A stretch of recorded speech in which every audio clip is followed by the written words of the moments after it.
Therapy session, May 19th, 2022, and doing it by Zoom because I messed up and went to the wrong place. Here we go.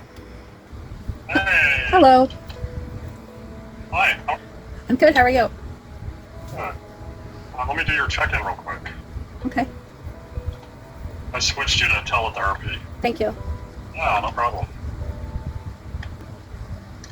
I wasn't quite thinking and then realized I made it all the way home and then was like, well, by the time I get over there, I got 15 minutes short. And I'm like, I'm just going to see if we can do teletherapy. No, that's always fun. No worries. All set. Cool. So how's it going? How are things going since last week?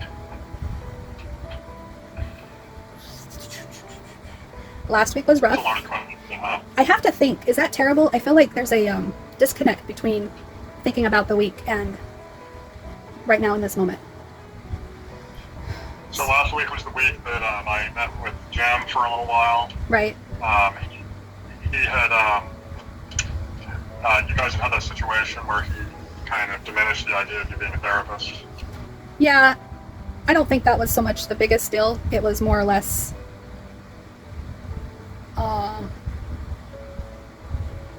I didn't feel like I could handle his fears about it and disconnect myself from them. And then I was trying to disconnect myself from them by proving myself to him and saying, haven't I proven to you that I can be trusted? And can't you just tell me that I'm trusted? And why do you got to put ideas like that in my head to make me think about how you feel about things? Because now I'm not going to feel encouraged or supported. So, and then when I realized that I was looking for his validation and I was looking for his approval, I just felt like everything I'd worked so hard for crumbled, and I didn't feel like I was making progress. I felt like I was going backwards, and I wanted out. I wanted out so badly, and I couldn't even live with myself. I was so upset with myself. And it wasn't so much I was angry with me. I just felt like I was in an impossible situation that I'm exhausted with, and I don't want to deal with it anymore. Okay. Were you able to see those moments when that happens to you as temporary, or do you tend to see them as, this is my life now, this is the way it's always going to be? Well, I don't know if it's either of those so exactly, but let's put in magical thinking for a second, since I know what that is and I recognize it has been a part of my life ever since I was little. Words like meant to be and the whole concept of, oh, it was all leading up to this moment, or someone is orchestrating it from another dimension in a way. Like, I honestly have that running in the background in my mind quite often.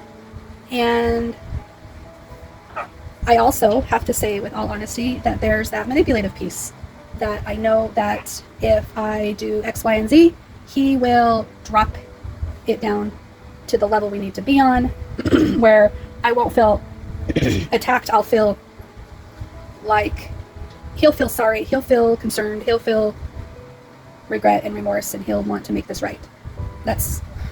I feel ashamed saying that, but that's where that's at in the moment, is I know how to get him to stop yelling, because he was yelling and I was yelling, and I was trying to prove to him that I could be trusted, and he's trying to prove to me that I haven't done anything of the sort to be trusted. So we're having this nightmarish argument again and again and again, the same argument all the time.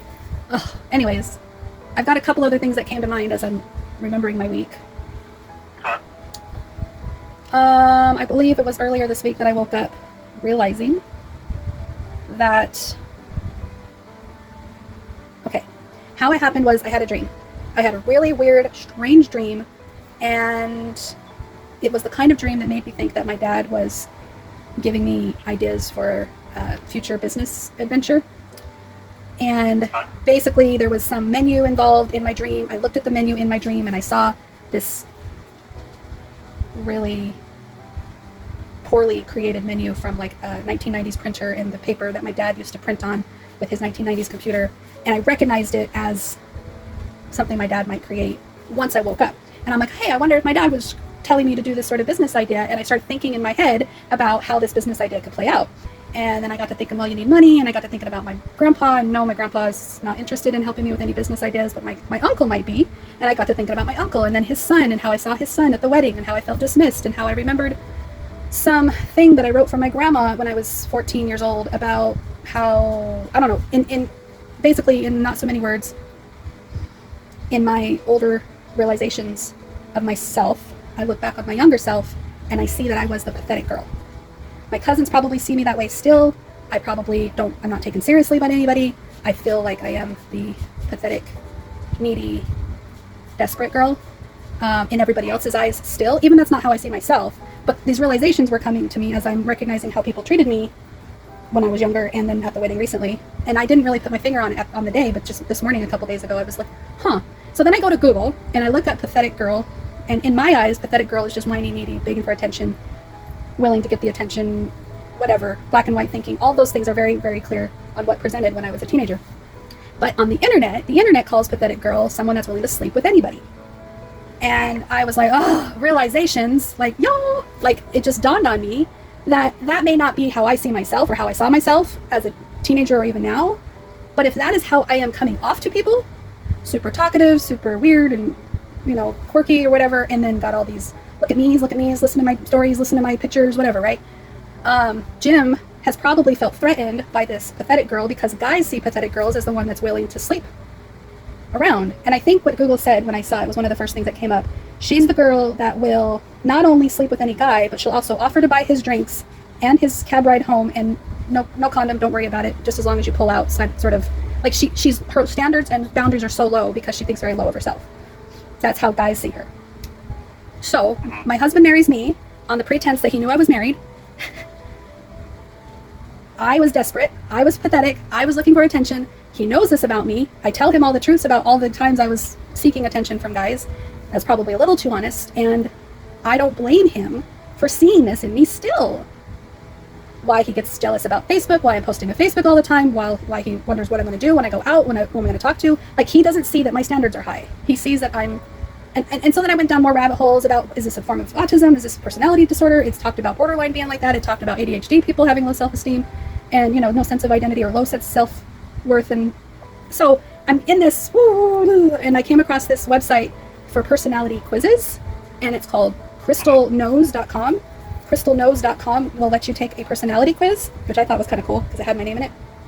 And it asked me a bunch of questions, and basically it told me that I was the captain and I can be a leader, and I was like feeling kind of cool about myself.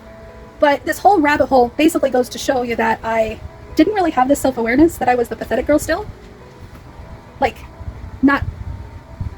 I recognize that my husband might see me that way and has a hard time seeing me any other way still, but I think other people in my life see me that way still.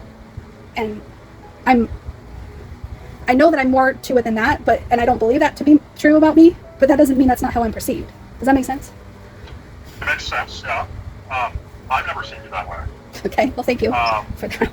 So that's a start, right? Yeah, that's a relief, actually, because I feel like I can kind of I can kind of tell when people look at me like, wow, lady, you're kind of crazy. Do you know what I'm saying? I can kind of tell those people. Okay. But I think the rabbit hole comes from questioning who you are, right? And allowing what other people think to influence what you think about yourself. Yeah, that's right? So true. I keep doing that. Yeah, you're right. Yeah, and the behaviors typically come from who we believe we are. So the danger there is if you start believing that yourself, that it will come out of the way you behave. Okay, I know you, and I know you don't believe that that's who you are. No, I did start going down this rabbit hole, though, to the point where I was confused in my identity. Who am I being portrayed as? How do I portray myself to be who I believe I am? And then Monday, I don't remember what days happened in what order. I'm confused in the moment, but I ended up having a cyst on my arm, on my armpit, underneath my arm. And it got so painful and swollen. I went to the doctors on Tuesday, and they had to give me some shots and antibiotics and stuff like that. And it was just so painful that I was really pathetic about everything and felt really sorry for myself. And so that was basically showing evidence of these thoughts and feelings.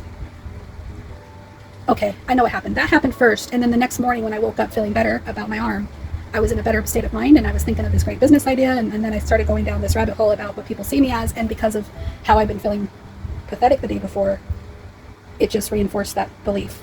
And then Tuesday, right after all those things and those feelings, not Tuesday, Wednesday, yesterday, all those things and feelings, I fell down, hurt my knee, bruised it all up and scratched it like a cheese grater, and the road stabbed my finger. And I think it's deep enough for stitches, maybe, but it stopped bleeding, so that's why I didn't get stitches.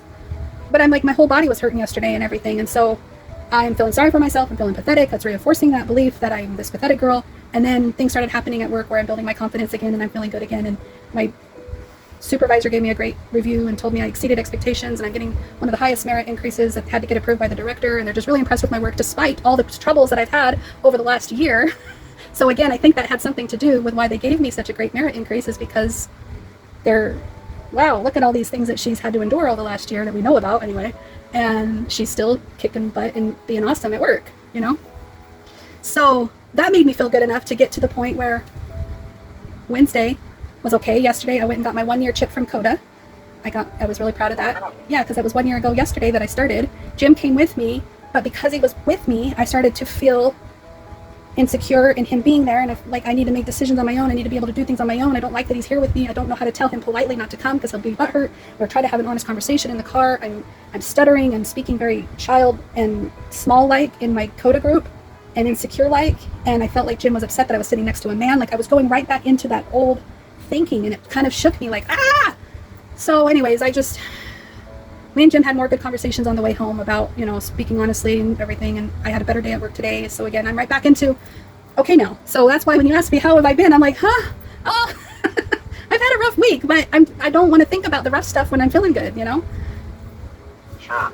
So I want you to write something down, okay? And we've talked about this to some extent, you know, throughout our time over the last year or so.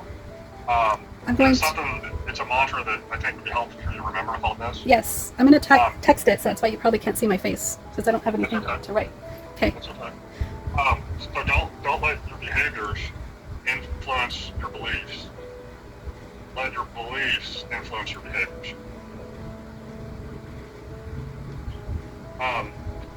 The reason I say that is because you know who you are, and if you try to behave a certain way to prove that to yourself, that will cause you to go down the rabbit hole of I'm not good enough, I can't be good enough. Who you believe you are is what's going to influence your behaviors. Yeah, I really like that. Thank you. And I know you know that. I do when I'm strong. You have to keep reminding yourself of that. Yeah, and sometimes there's a disconnect between what we know and what we believe. Right. Okay? And I'm telling you, you know, once again, that it's going to be the experience that continues to confirm that to you. Right. Right? The problem is you tend to bring a lot of stuff back to your behaviors. Like when you talked about your work, praising you for the great job that you're doing, right? You mentioned that they're probably comparing what I'm doing to how bad I was doing before. And so, you see what I'm saying? Like, in your mind, sometimes you believe that, yeah, they recognize what I'm doing, but it's probably in comparison to how much I've struggled. Instead of just believing, hey, I'm doing a good job. Well, I feel like this is the worst year I've ever done. Because I don't think my performance is based off of, my value is based off of my performance, so I scaled it back a ton. And I've just been chilling at work. They want me to sit on my hands and not do much? Fine, I won't do much. I'm going to watch this whole TV episodes in between calls, and I'm not going to care. Like, I really don't go above and beyond like I used to. And yet, all of a sudden, they think I'm doing excellent because of the struggles I'm having at home. And I just think they're clueless. But maybe I am doing good, and I should just praise myself for it. I don't know. Yeah, I mean, they obviously see value in you. Right? They're not going to just praise you and just for the hell of it. Right? But we all do that to an extent. Is we tend to minimize. See, that's the problem. Is if we see our worth based on what we do and based on performance, it's really easy to minimize the good and magnify that. I guess I'm trying to. And I want to make sure. Sorry. Go ahead. Never mind. No, it's okay. I'm going to take off the Wi-Fi because there might be a lag. I was just going to say, I'm not sure how to check in with myself to know when I'm basing my value and worth off of my performance. Like, how can I self-measure that? Or how do I know when I'm doing it or not doing it, you know? Well, I think you're insightful, and like you've already called yourself out more once just in our conversation. Yeah. So sometimes I think that becomes habit. It's just a matter of identifying it and acknowledging, okay, I did it again, and practicing the opposite of believing that you're valuable regardless of what you do. And that's a little tricky with work because we know, so here's the thing, we know we have value and we're valuable regardless of what we achieve or what we accomplish. But in the workplace, we do tend to get value based on our performance, right? So that is a little bit different environment than everyday life, right? We're measured at work by how well we perform. Right. But in life, that's not the case. As a human being, your value is not based on your performance and what you can accomplish. I think that's hard for my brain to understand because my entire family operates that way. And then my husband, I feel, operates that way. And I feel like I put those expectations on my husband.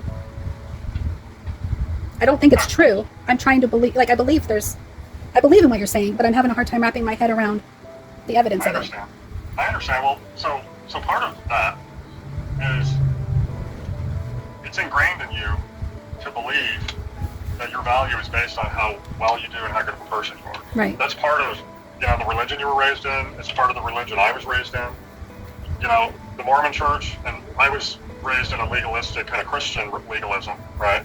But it's the same thing. We're taught that God expects us to perform and behave a certain way in order to accept us, right? Like we work towards our salvation, and we're taught that it's an outward expression. Like we have to check all the boxes, right? We have to live our lives a certain way, and if we can accomplish this, then we're going to be accepted, and we have value. Right. But really, it's the exact opposite, is reality. Because our value is in who we are, not in what we do. And because of who we are, and it's all about relationship.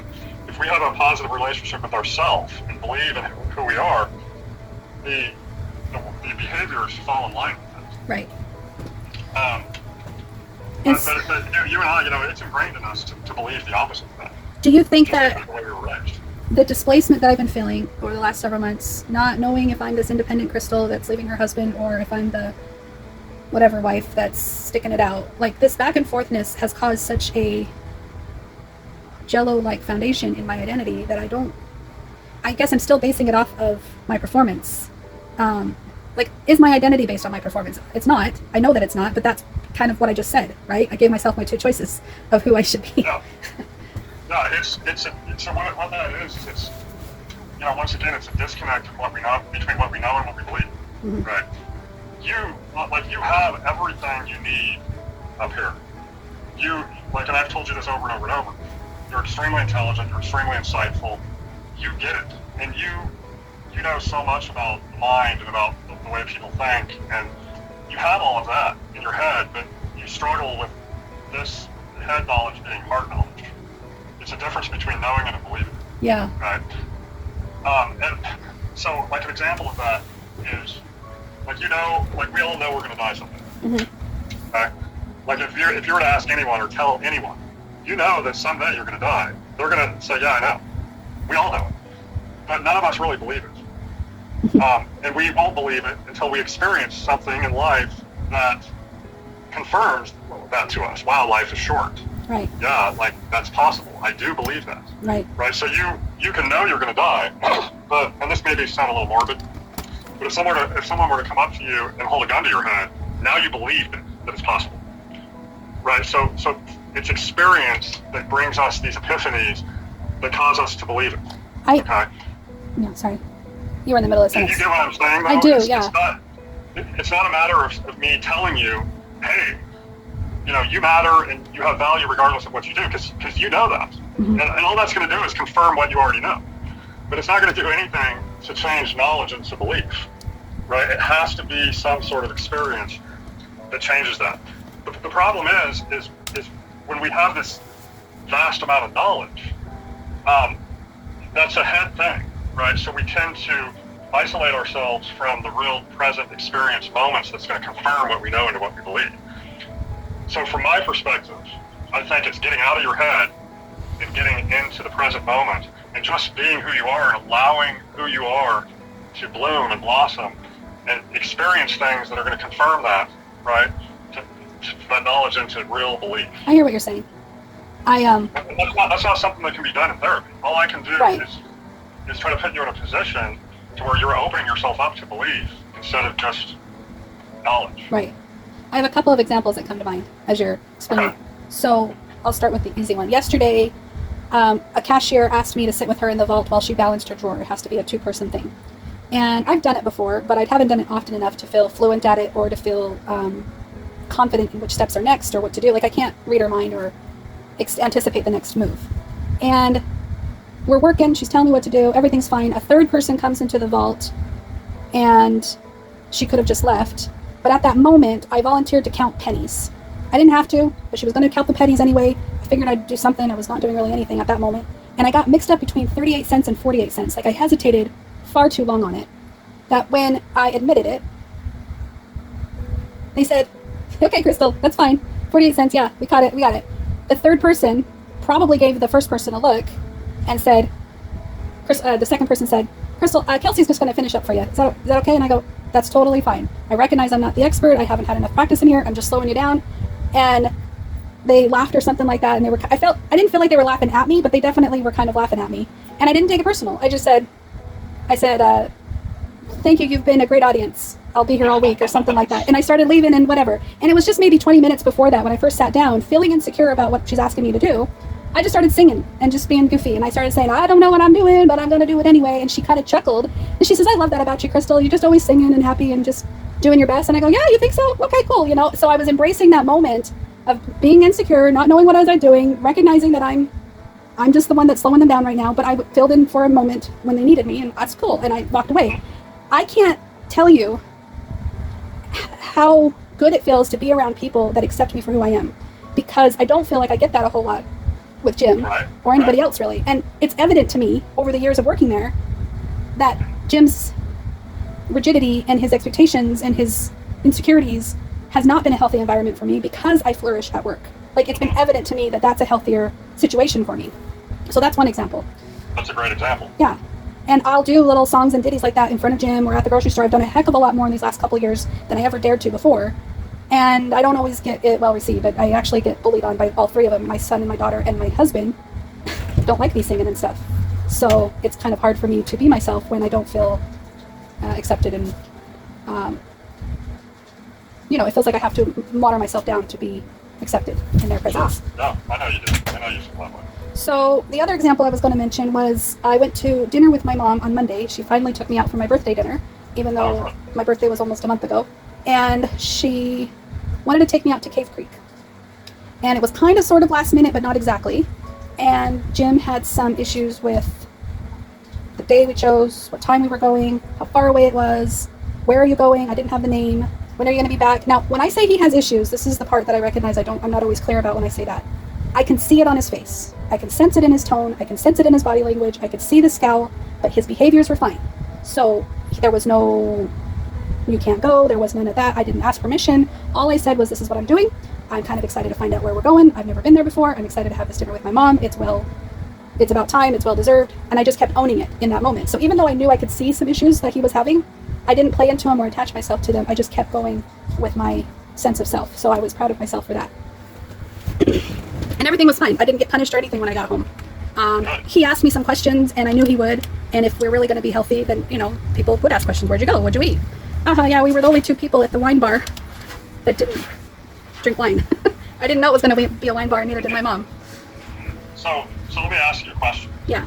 So when you sense that Jim is struggling or his fear is triggered, right, whether it's through a look or a glare, whatever it is, what does that do? I know what it does in your mind, okay? But what does it do to your body? Ooh. Where do you feel it in your body? Wow, that's a great question.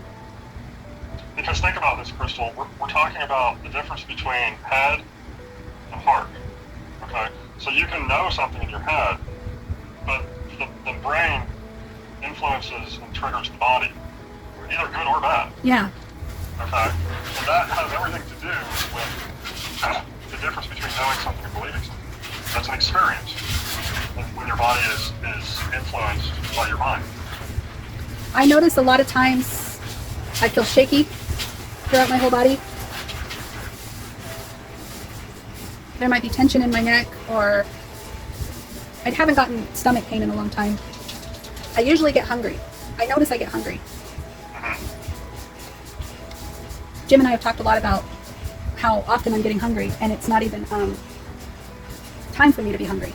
And so he's like, where's this coming from? I notice that you eat a lot when you're feeling certain ways, and you eat your feelings, and that's what I've admitted to, But I don't know. It's interesting that you bring that up. So yeah, I'm going to have to be more present with that, and I might be able to get out of my head for a moment to recognize it. Because if you can find a way, because what happens is you see a glance or a glare, and you see his trigger and his fear, and you know it is happening in your head.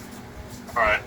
But but the way it affects your body, I think, determines how much it impacts you, right? And I think you know in your head that he has a problem with it, so now you believe in your heart that you're doing something wrong, instead of you knowing in your heart that you have every right to do that, and you are just being you, and you're experiencing your life, and it's not a problem. Well, I think that influences belief. I also notice, you saying that right now reminds me that there have been plenty of times where I believe I have the right to do what I'm doing, think what I'm thinking, go where I want to go. So many times where I see him having a reaction, but I don't believe what my head is telling me about the situation. So if my head is telling me that and I don't believe it, then I usually speak up and I fight back and I say, no, this ain't okay, and this I have a right, and blah blah, and I start a fight. But what I've learned about the art of allowing is allowing Jim to be in his struggles and allowing him to sit with his feelings, good or bad, and not being in charge of fixing it for him, not being in charge of making him feel better or changing the look on his face or changing the way he's dealing with it. Because once I become responsible for him changing, that's probably the belief that you're talking about. Yeah. I believe that I'm responsible for making him feel better. Doing something wrong. I believe I'm responsible to change it. Let me explain it this way. Because with trauma, because I do a lot of trauma therapy with PTSD. So this is how the process works, and it has everything to do with what we're talking about. The connection between knowing or thinking and believing. Okay? It's a mind-body connection. So what happens with trauma is our brain, because we've been through a certain amount of trauma, our brain is telling us there's a threat. We're in danger. Okay? So the brain tells the body, and it's that vagus nerve that we've talked about, right? It tells the body, it causes the body to respond to the thought. Okay, so what we know or what we think causes the body to respond, and once the body starts responding, it turns into a belief. Okay, so I think I'm in danger, I think there could be a threat. Or I think I'm responsible for this. Right, exactly. And then we start to feel the body response, the sick feeling in our stomach, the butterflies, the tension, and now our body is telling our brain, I believe it. And then it confirms it to the brain, and it becomes a cycle. And that can be that rabbit hole that you're talking about. It's the cycle between brain and body, brain and body. If you can find a way to reverse the effects of the thought on your body, then it's telling the brain, no, this is a false alarm, I'm doing nothing wrong. And that's what you're talking about with the touch and the doing something different with my sensations to recognize that's different. So it's about... So let me give you the example. I think I've told you this before, but it's like when you think you're sick, it's real easy for the body to respond to that. Yeah. And we can believe or think that we're sick, and then we can start shivering, right? And then that's the body believing it now, and then it's telling the brain, and it gets into this cycle where we are uncontrollable. Right. It's the same thing with panic attacks. And placebo effects. Right, but that... We think that it's happening, and then we believe it because... Right, because it's now creating an experience that's confirming it to the mind. Yes, you're correct, we're sick. Or yes, you're right, I'm doing something wrong. I believe it now. And that's exactly... You have to find the opposite of that. That's exactly what I was going through Monday with my armpit thing. And then Tuesday I took the whole day off. And then Wednesday morning I'm struggling to get ready. I'm not feeling well. I'm feeling incapable. Like, what's wrong with me? I can't be late for work. Struggle. I fall. I hurt myself. Now I'm really late. Look at me. I'm so pathetic. Oh my gosh. And I just go straight down into that pit because it's confirming, like you say. Right. Yeah, right. And so to break that to interrupt that cycle, you have to practice changing the response of your body. Okay, so this is where relaxation, deep breathing, mindfulness, and just deciding I'm going to stop feeling this way. It's like if you're sitting there tapping your foot up and down over and over and over and over and over. That happens because your mind is thinking, right, that you can't be relaxed. You can't sit still because you're worried about something. Well, what business do I have of sitting still and relaxing? I have this, and this that really has to be done right now. And so you're nervous, and it changes the response of the body. If you can decide to stop, right, just like you can decide to stop shivering, right, then it sends that signal back to the brain, you're wrong. I can relax right now. And it breaks that cycle, even for just a moment. And then doing that often enough reconfirms the belief and the experience that you don't have to let the fear and the PTSD or the negative beliefs be in control of your reactions. Yeah. Right. So I don't remember if I told you this or not, but I hate to fly, which is weird because my dad was an airline pilot. And when I was a kid, I used to fly for free, so we would fly all over the place. I never had a problem with it. But then when I moved out of the house, I lost my privileges to fly. And I went for 10 or 15 years without ever getting on an airplane. And somewhere along the line, I developed this fear of flying, okay? So the way that would work for me is I believe, or I think it's dangerous in my mind. I think I don't have any control over it, which I don't, right? You really don't have any control over it. But those thoughts get into my head, and then every little bump and every little noise and every turbulence causes me to tense up, okay?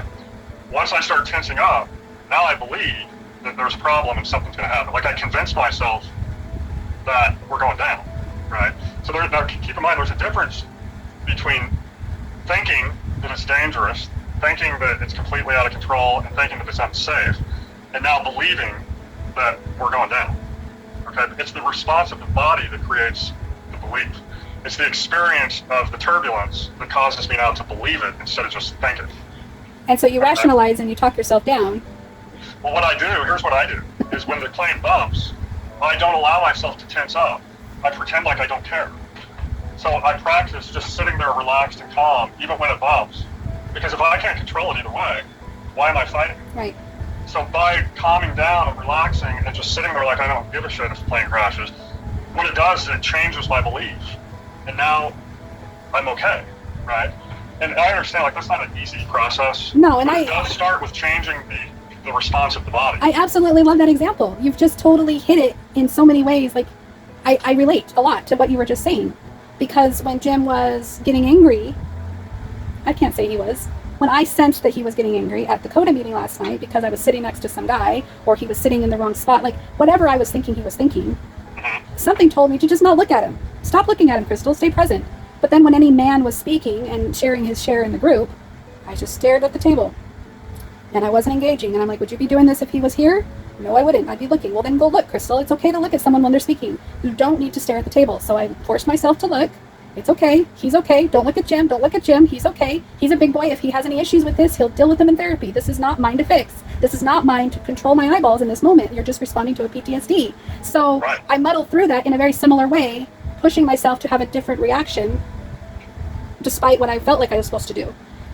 So I appreciate that. And I really do relate to what you're saying about the tensing up and pretending not to care, because that's kind of like Jim's new motto. He likes to call it gummy mentality, where when he's on a gummy, he really don't care about nothing. When I'm on a gummy, I don't really care about nothing. Now, thank goodness I don't do that too often, because I like to be in my head a lot more than the gummy allows me to be. And but that doesn't mean we can't pretend to be in a gummy-like mentality, and you pushed yourself to be in a gummy-like mentality and not care about the turbulence. Now, you probably still did care in your head, but you forced your body to act like something different to teach yourself how to remain calm. Because so what I want you to really understand about this is a thought is just a thought.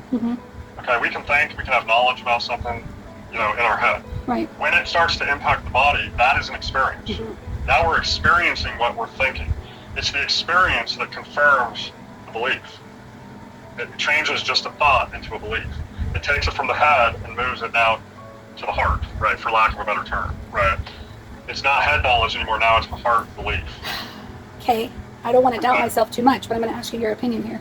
Okay. Way in the beginning of me doing my video journals, a part of me questioned if I should be doing that because I almost felt like by bringing focus to the problem, I was enhancing the problem and making the problem bigger. Mm-hmm. On the flip side, my rebuttal to that, if I was arguing with myself, is, Crystal, had you not made the problem bigger and more aware of because I was in denial a lot with my situation with Jim, right? Had I not brought it to my awareness, my everyday heart awareness, I wouldn't have moved out. Jim wouldn't have realized. We wouldn't have been back to this spot where we're trying to make things work. I probably would have been like most other housewives, spinning in my denial, ups and downs, emotional. I don't know, somebody could have killed somebody. We'll just say that. It was just too many ups and downs for way too long until I started video journaling, which was taking the thoughts that I had up here and making them real. Like spitting them out loud and saying it out loud and making it heart knowledge, making it stuff I believe. Okay, now I have this, now I believe this. Now I have this, now I believe it. Wow, I can't believe I'm being abused. Wow. And I'm like, wow, Crystal, you keep going down this road, you're going to believe that you're really a victim of abuse. And I'm like, but I am. And I don't want to deny it, but I don't want to create a problem where now I'm in a pickle and I don't know how to get out. I don't know if I'm making any sense, but No, you're making sense. But I think there's a difference. Because another thing that I know is that when we keep stuff in, it tends to grow and get worse, right? Right. So there is a way to process it and move it from head out into, it's like the difference between expansion and contraction, right? I believe, and we've talked about this with, connection, right? Establishing connections, attachments, expanding outside of ourselves. I think we're designed to be happiest and healthiest when we're expanding, right? Right. And what I mean by expanding is like self-actualization. Yeah, well, just like establishing connections with people, establishing connections to experiences, establishing connections for some people to a higher power. That's our spiritual side that expands, right? And we're typically happiest and healthy when we're able to do that. If we're not doing that at all, and we don't have connections and intimacy and all of that, then we're likely to contract and everything just becomes internalized. Right? That's living in your head, is internalization. That's the example that you gave me with my sister, who's got all the conspiracy theories and she's lost all her connections to the outer world, where now she believes everything that she reads and thinks about. Right. So there is a lot of benefit to where, you have all of this stuff in your head, right? That, you're probably overthinking and it's confusing and you have a vast amount of knowledge. But by you doing the video journaling, that's a form of getting that out there. I appreciate that, because that's exactly how I've been explaining it, is expression is the opposite of depression. I needed to express it so that it didn't stay here and make me crazy and make me feel bad and explode later and cause an issue. I felt like I processed a lot and worked a lot out. And there was a lot of times where I got myself out of denial long enough to be upset about stuff, and upset for a very long time and feeling helpless and hopeless. But the way I was living wasn't being honest with myself, and it wasn't being honest with my situation, and I wasn't living my most authentic experience. Right.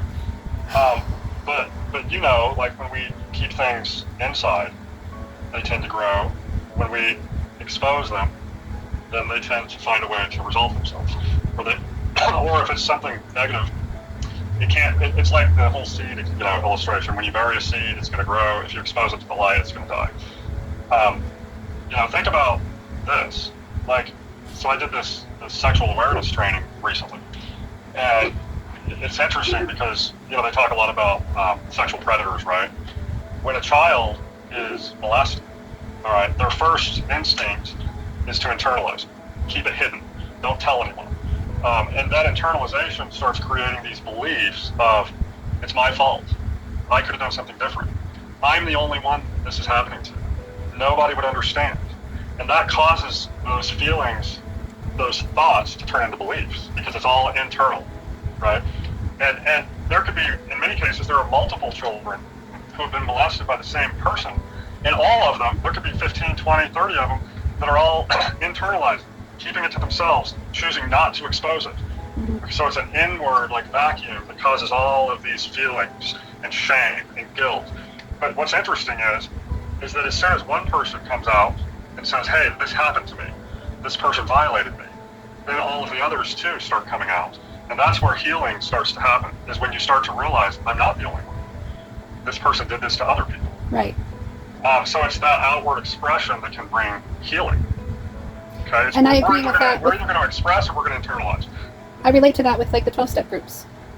Okay. And how it is so rewarding to go there with my experiences and not feel shame or isolation in my experience, because everyone there has a similar story of codependency where they are performing to meet the needs of others before the needs of themselves and not practicing self-love and boundaries and stuff like that. So it is so rewarding, like you say, because then you don't go around internalizing it and you get it out, express what you need to say, or even just listen to others that have similar experiences and not feel so isolated and alone in the experience. Right, and that outward expression, like at the CODA meetings and different self-help or 12-step groups, it's that creates an experience that causes you to believe something different. Right. So you internalize it, it moves from a thought to a belief. And it's a belief that I'm different, I'm damaged, I'm a victim. Right. It all becomes, anything internalized is all me, this is my fault, I did this, I'm a victim, I can't do anything right, I'm not worthy, whatever those beliefs might be. But it's the outward expression that creates, those CODA meetings are experience. Right? If we're still in our head, we're going to go to those meetings and sit there and not say anything. It's when you go there to those meetings, you are in the moment and you're engaged and you're connected. Right? You probably weren't when Jim was there. I tried, and it was a struggle for a little bit, and then I worked through it, and then it was a struggle again, and I worked through it. But yeah, I'm getting it. It's just practicing, like you say, to get better at it. I had a couple of thoughts that I was going to ask you, because what I'd like to do is ask you if I can give you a YouTube video link. Yeah. And the reason why I'm doing this is because I owe it to myself to finally talk about it, even though I keep avoiding it. I avoid it all the time. I've avoided in therapy sessions for years. And I'm not in that headspace right now, but I recorded myself when I was struggling with the pain of my arm, and then it all came up for me, so I was recording anyway. So I'm like, well, I probably better show this video to Brian. So I'm going to show it to you right now. If you want me to log on to it? Yeah, if you can click it and watch it on your side. Okay, let me give me a sec. 15 minutes later. That was way too long, sorry. That's okay. But it kind of gave a synopsis of how my mind goes and in and out, and then I got so much detail in there that I even forgot about half of it. So when you asked me how my week has gone, I don't think I told you most of that. Right. Yeah. But do you see like kind of what we've talked about when we allow what we think to influence behavior, it creates experience that confirms what we think into what we believe. Right. Okay, so just take the last part you were talking about Jim is all I need. Right. Okay. So it's one thing to think that in your mind, but when that thought starts to change your behaviors and you isolate and you don't reach out to friends and you stop connecting, then you can start believing that that's true. Right. So the remedy for that is, no matter what you think, you know deep down that it's healthy to have connections. Yeah, right? And I guess the reason why I was better at connections before is because I felt needed. I felt like I needed it. I felt like I was desperate for it. And now I notice how many weeks or how many months has gone by since I last reached out to so-and-so and so-and-so, and I'm like, wow, why haven't I? It's like, well, I've been kind of busy. I haven't really needed to reach out to anybody. So it is like evident of that statement. Like, Yeah. But even if, even people that are in the most secure, happy, whatever, and that's a matter of, perception, but we still need other connections. I agree. And I started to tell friends that know my situation how badly I need to put things on the calendar to keep myself remembering that I'm an individual and I'm not connected to Jim, and I don't need Jim to start getting the wrong idea that I ain't the same crystal that left him. Like I'm evolved. Like I have to start that now before too much time passes and he gets the wrong idea. Do you know what I mean? Right. Yeah. The other thing, the things you were in the first video that you were talking about your mom. Yeah. There's definitely an obvious attachment wound there. Yeah. Okay. The way we attach when we're young predicts how we're going to attach moving forward. So it's a predictor of how we may or may not attach moving forward. And we talked a little bit about, last week about attachment theories and different types of attachment. Yeah. the only one that really matters is the secure attachment. All other forms of attachment are just various forms of insecure lack of attachment, struggles with attachment. Your attachment to your mom, there's a wound that attachment was damaged at some point. And that has everything to do with your ability to attach to other people, to your husband, to your children. So that attachment, needs to be healed. And it's the same thing we're talking about with thoughts versus beliefs. That experience of your mom leaving, all that did is confirm to you that people leave, right? And it confirmed to you that she left not because people leave, but because you weren't worth staying. I don't think I believe that. Okay. I think it taught me that people cannot be relied upon, and that I can't trust others, and that I need to be careful to not get hurt. But I really do believe my mom had a very positive influence on my attachment style, secure attachment, stuff like that. However, it's almost like painting a rock gold and calling it gold. It was false secure attachment. It was secure attachment for her, and it was just presented to me as secure attachment. So it's almost like I was lied to all my life about her love for me.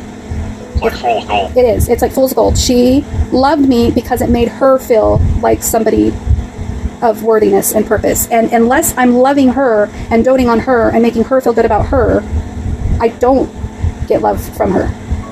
Right. And there's only been a couple of times, like I will probably say less than 5 times, that I can seriously remember her loving me despite the lack of love I'm showing her. And so I would come to her house even just like a couple years ago and show up bawling my eyes out. And she made me dinner, she massaged me, she sang to me, she loved on me, she held me. Like I sobbed and sobbed and sobbed in this motherliness that she was giving me. It was almost like, what did we call it with Dr. Ramani's? The intermittent reward? Yeah. Where it was like the slot machine. I finally got something from her after years of hoping that I'd win the lottery, hoping that I'd win actual gold. And so why was she giving you that unconditional love in that moment? What was going on at that time? I think she's worked really hard at raising her vibrations, meditation, self-awareness, recognizing stuff. And there was something that made her feel, okay, she's working on this class that she paid lots of money for to become a healer. I don't know if she's becoming a healer or she's learning about self-healing and crossing the body's energy and meditating and dancing it off and stuff like that. And somebody in my family told her that holy cow, Mary, can you imagine, through everything that you've been through, you might just become a healer. Wouldn't that be awesome? And I think that was the time frame that was in her head, that she had something to offer others. And what was happening with you though? Oh, I was in You said there were 5 times. I could think of that one most recently as one of the times I just left gym not that long before, and I was struggling with not seeing my kids and struggling with gym and stuff like that. Okay, so what were some of the other times? Another time I can remember, maybe 10 years ago, she came over to the house and I was depressed and I was not feeling good or something, and she was there for a visit, but she stayed longer and she helped me clean my house and she was there with me and just gave me company and stuff, like a mom would, right? Right. But you see though that what that conditions in you, what that teaches you. I now know where you're going with this. You're right. That teaches me that I feel loved when I'm weak. Right. Unconditional love comes through either you performing for her and making it all about her. Yeah. Feeds into codependency. Right. You feel validated and loved, you love. Or you have to be dependent and in dire need and depressed or sick, and then you can get it from her. Yep. So is it no wonder, though, Crystal, you think about that in your relationship with Jim, those are the 2 forms of attachment that you've escalated between. You're so right. It's like a gong, like a realization that, and I knew it moving into her house, that I was just trading one problem for another, one codependency issue for another codependency issue. And all she wanted from me when I moved in was to cook for me and talk to me, and we'd be like staying up all night, chit-chatting, being girlfriends and roommates. And I'm like, I'm not doing this. I'm not playing that role. I'm not going to satisfy her desire for that connection, because if I move out, she's going to miss it, and I'm going to feel guilty, and I'm going to feel responsible for whatever bandwagon she falls off of, right? Like, I felt like she was putting me in an impossible situation by wanting some sort of connection from me. And so it angered me that she does that to me on my birthday, and I'm like, all right, this is it. If I don't get out now, it's going to feel impossible until June 1st. Does that make sense? Yeah. Yeah. But you should not have to be struggling or performing to deserve unconditional love. You deserve unconditional love no matter what state you're in. But throughout your life, it's been presented to you differently. Right? And I think that's the core attachment wound that you're facing. Yeah. It really is. It's conditioned you to see love as it's conditional attachment, conditioned either based on you performing or based on you struggling. And that's, I think, what really needs to be resolved with you, is knowing and believing that you deserve unconditional love simply because of who you are. Right. Right. Does that make sense? It makes so much sense, because I'm thinking back to the times where I wanted to share something with her, something I was proud of and something that I wanted to boast about and be excited about. And even just trying to spit a couple words out, she would divert the attention back to her, and I felt invisible and I felt unseen and I felt like she was just robbing the moment. And if I kept pushing to share, I would feel dismissed and I would feel like it didn't matter. So why would I expose myself to that kind of pain to ask for love in my best self? And I can't even do it with Jim when I'm being my best self and he doesn't reflect back some of the positive things I'm hoping to receive, and it feels like an attack on my, oh, you're singing again, or like when I'm trying to be my happy best self, I feel like I get punished for it. Well, the bottom line is that you deserve unconditional love, right? And you've got to find a way to believe that. But the other side of it is there are people in this world that are incapable of giving you that unconditional love, and they will require either performance or struggling and dependence to offer that to you. But that just says nothing about you, and that's what you really have to get, is that yes, there are people in this world that cannot attach without receiving that. But it says nothing about you. It does not mean you need to provide that. And the key is knowing you deserve it and believing you deserve it, and then that's what you'll receive from the people who are able to give it. And I can't be going out there demanding people give it to me. No, because we can't control people. Right. But I think you've been conditioned to, like you've become an expert at providing what people need for you to receive what you need. Right, and watering myself down to receive it, or bending myself into a pretzel to receive it. Yeah, you got it. Right. You figured me out. You got my number. Right, but the bottom line is people will let us down, right? We know that. There are some people that are not capable of giving us what we really deserve, right? But when we start to shapeshift into what we feel like we need to be, that's where it gets tricky and damaging to you. When you start shapeshifting in order to try to receive what you deserve to receive. So, self-validation is probably the key, in not looking outwardly to fulfill that need, not stooping down or watering myself down, right? Like, right. I remember learning this in a way when I was living by myself, and I remember thinking, wow, it's kind of lonely at the top. It's kind of lonely knowing this, fulfilling myself and being with myself, and then going, I'm alone, and I can be alone with myself, and I'm okay with that. But I don't feel like there's a whole lot of people that get me or understand me. And that's okay. That doesn't say anything about you. No, and I guess just it's a conditioning, it's an addiction to want that level of intense connection. Right. And it's easy to fall backwards into how it used to be, even if I did learn it another way one time long ago. So think about like the relationship between you and I, right? It's a therapeutic relationship. Right. But I don't see you any differently or accept you any more or less if you come in here, extremely insightful, and because there are times where you blow my mind with what you know, and I take notes when I talk to you, and sometimes it's several pages. I want to get a copy of those notes, by the way. I would be fascinated to read what blows your mind. or you can come in here broken, struggling, and I'm telling you, and I'm not saying this anything about myself, but I don't see you any differently or less valuable or more valuable. I see you as you, and you're complex, you're unique, you're amazing, all of those things, right? Thank you. You have multiple dimensions and dynamics. That to me is exciting, and it's amazing. It's not damaged, it's not broken, it's not anything other than that. And you probably see that with all of your clients, in a sense, because you know that humans are complex, and you don't fit them in a box to that degree. Yeah, I do. And sometimes it's harder to see that in some people than it is in other people. But it's the human condition. Right. And I'm that way, right? Like I have my own quirks and issues and problems, and areas where I excel and areas where I don't excel. So I think a lot of it is just being honest with who we are and being okay. And remember, it's not wrong to struggle and to have deficiencies, but where it becomes tricky is when we don't acknowledge it and we don't do anything to try to protect ourselves from it. Right? I'll be the first to admit to you that I'm capable of anything if I give myself the right set of circumstances and the right set of compromises, and I stop protecting myself from where I know I could fall. I'm capable of anything, and I know that. Right? But that's okay, because we all are. We all haven't admitted that, but we all are capable of falling in any area, we're capable of dysfunction, and we're capable of amazing things. Yeah. Right? Every one of us is. And there's nothing wrong with that. And it's keeping that in perspective so that it's not all.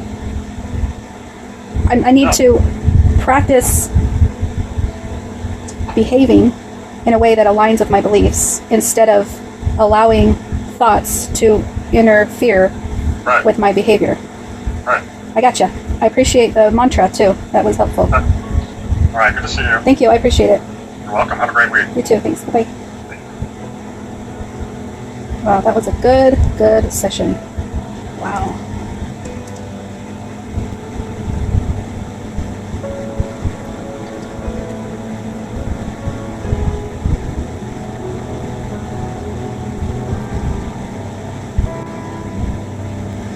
All right, I'm gonna go. Bye.